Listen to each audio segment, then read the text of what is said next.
Most of the ATP in your body is not made in glycolysis or Krebs cycle. In fact, 90% of ATP is made in electron transport chain. But how do electrons moving through proteins produce energy for life? In this video, I will explain the entire electron transport chain step by step in the simplest way. The electron transport chain occurs in the intermitochondrial membrane. The mitochondria has two membranes, outer membrane and the inner membrane. Between them is the intermitochondrial membrane and there is a mitochondrial matrix inside it. The electron transport chain proteins are embedded in the inner mitochondrial membrane. The electron transport chain uses high energy electrons carried by NADH and FADH2. These molecules were made earlier in glycolysis, pyruvate oxidation and Krebs cycle.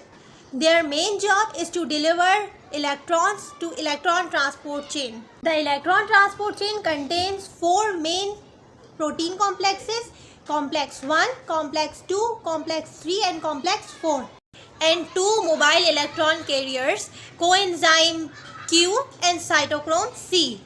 Electrons move through these components step by step. First, NADH donates its electron to complex 1.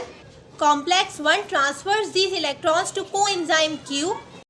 During this process, protons are pumped from the matrix to the intermitochondrial membrane. This builds a proton gradient. FADH2 enters at complex 2. Complex 2 then transfers the electron to coenzyme Q. However, the complex 2 does not pump protons. That is why FADH2 produces less ATP than NADH. Electrons from coenzyme Q move to complex 3. Complex 3 then transfers the electron to cytochrome C. At the same time, more protons are pumped into the intermembrane space, hence strengthening the proton gradient. Cytochrome C then carries electrons to complex 4. Here, something very important happens. Oxygen accepts these electrons and combine with protons to form water molecules. Oxygen acts as the final electron acceptor. Without oxygen, the electron transport chain stops. Because of the proton pumping at complex 1, 2 and 4, the intermembrane space is full of protons. This creates an electrochemical gradient. You can imagine it like water is stored behind a dam. Now, proton wants to come back and they can only return through a special protein called ATP synthase. As protons flow through the ATP synthase, the enzyme produces ATP from ADP and inorganic phosphate.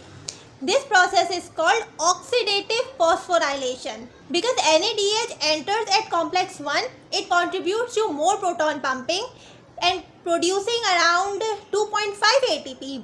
But FADH2 enters at complex 2 and producing about 1.5 ATP.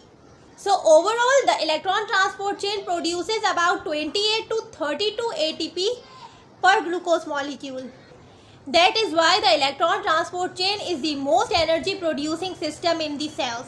Without electron transport chain, the cells cannot produce enough ATP to survive. If this explanation helped you understand electron transport chain, make sure to like the video and subscribe to Bio with Rufeda for more simple biochemistry explanations. Allah Hafiz.